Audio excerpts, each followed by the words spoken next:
Hey guys, welcome back. So first thing I'm doing is cleansing my client's face with a little bit of quarterly cleansing oil. I like to make sure my client's face is super clean and ready for application. So priming with the Banana Bright primer from Ole Henriksen.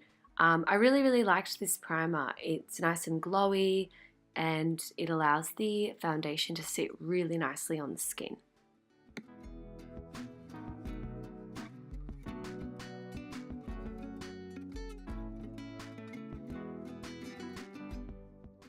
Using the Banana Bright primer under the eyes as well. I think it's the Sea Rush cream.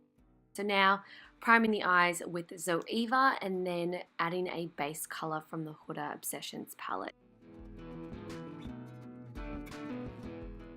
Next I'm going to grab the Dior, it's their new warm toned palette. I can insert details below. And you're going to see me start to add warmth throughout the crease using a 228 brush from Zoeva.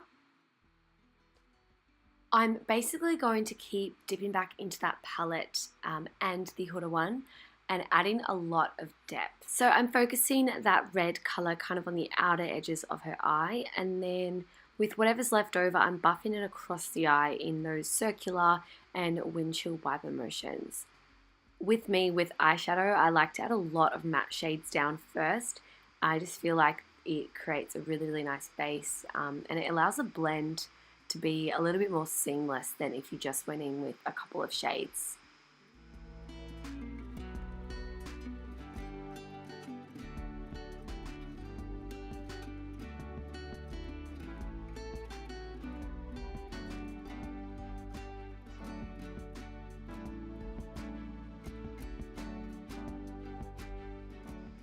So again, building that color, just following on, adding, I believe this shade I've just picked up is from the Huda Mauve Obsessions palette, so it's a little bit more purple.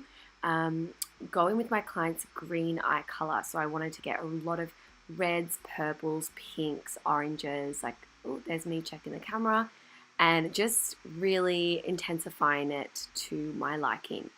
Now I've just gotten a clean brush and I'm buffing away the edges of that shadow. I find that it's really important to do this step as often as possible so that there are no kind of choppy lines throughout the eyeshadow. Now I'm grabbing a cool toned purple from the Mauve Obsessions palette and I'm just focusing that on the very outer corners, kind of like a V shape, and then buffing a little bit of that onto the lash line. So you'll see me kind of do that now, see on that outer edge and then kind of buffing it in. So I'm not taking the brush out really in like large strokes here, just because I want to keep that color nice and concentrated.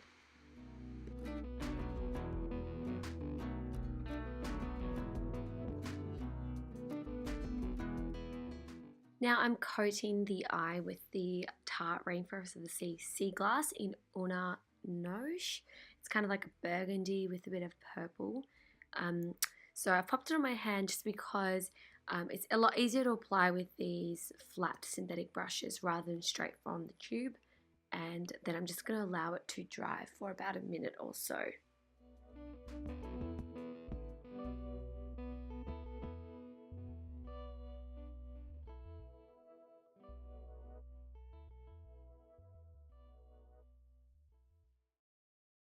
So to add a glow, I'm adding the Marc Jacobs Redo drops all over the kind of high points of her face, so cheekbones, even the chin, and I believe, yep, on the forehead as well. So I wanted it to be super dewy.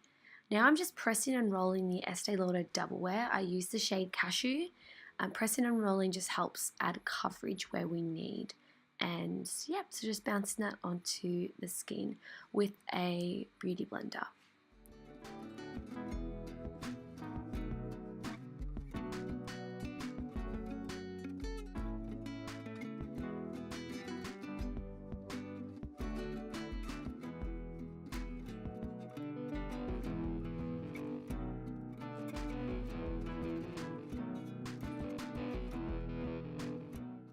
I'm using Shape Tape under the eyes in medium tan sand. So first what I wanted to do is correct any like darker areas under the eyes before I go in with, I believe, medium just straight mediums to brighten under the eyes as well. And just using a concealer brush from Zoeva, it's synthetic and it helps to blend it out really, really well. And then of course, just going to buff it in with the same beauty blender I use to apply the foundation. I find that a beauty blender will just really help you absorb any excess product and give you a nice porcelain finish.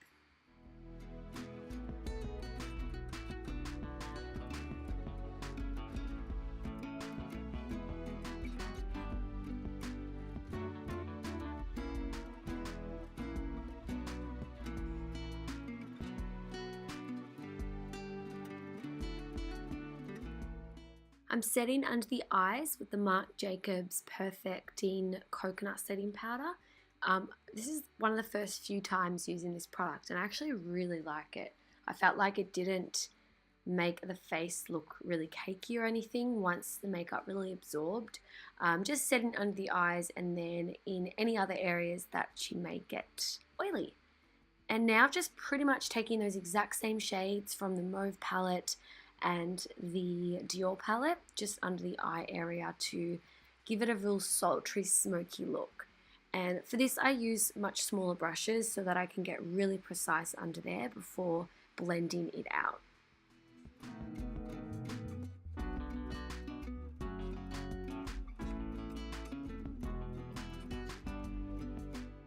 For brows, I'm going to be using the Precisely My Brow in the shade 3. And I pretty much wanted her brows to be really fluffy and natural, so just adding really fine hair-like strokes, and the Precisely is perfect for that because of the way it points. And setting them with my favorite gel, which is the 24-hour brow setting gel. Okay, probably my favorite part of this entire video and makeover is using this amazing new Fenty bronzer. So the shade I used is Island Ting, and these are the new Sunstalkr bronzers. What I love is that they are so sheer that you can just absolutely build and build and build. Now, we wanted a really, really bronzy look, so I'm doing this first side here on, well, I guess it looks like we're on the right. It is the left side of her face. But anyway, I did the one side because we really wanted to see the difference. No precision here, like no contouring, just really bronzing that face so she can like look like she just got off an island. Absolutely love. Like, I just, yeah, you can just tell that we added a lot, but absolutely love these. I encourage you to check them out. There's 8 different shades, which is the awesome thing. So there's a bronzer for everyone. And then of course, to add more bronze, using the Chloe and Malika palette. This is Chloe's version, so it's slightly lighter. And for this, I'm pretty much just putting glow all over the face.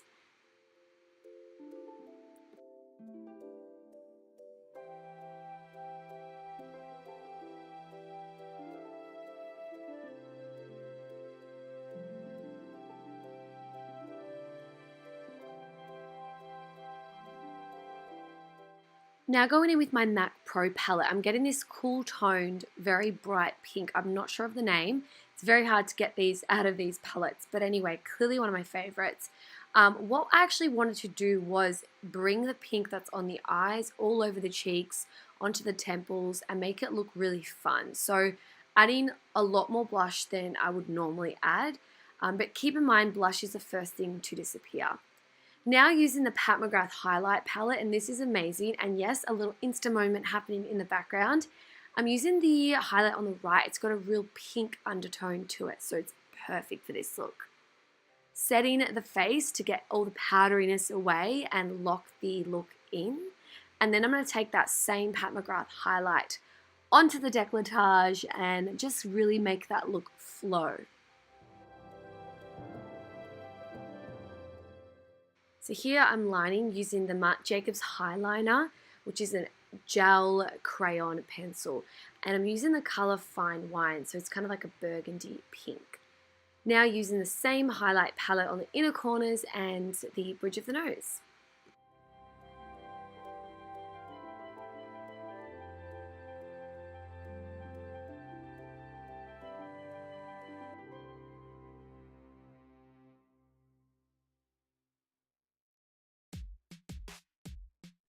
Another step I like to do is take my beauty blender and just push everything into the skin after I've completed most of the look, just so that it looks really seamless, especially with all of the layering.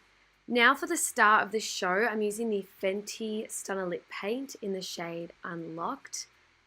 And we're keeping the monochromatic theme going with this beautiful pink. And I also love this formula. It's really, really watery, and it doesn't feel heavy on the lips. It's quite thin and stays absolutely all day. And that's all for this pink inspired monochromatic vibe. I hope you all enjoyed, and let me know what you think down below. If there's anything else you want me to film on clients or myself, and I'll catch you on another video. Bye!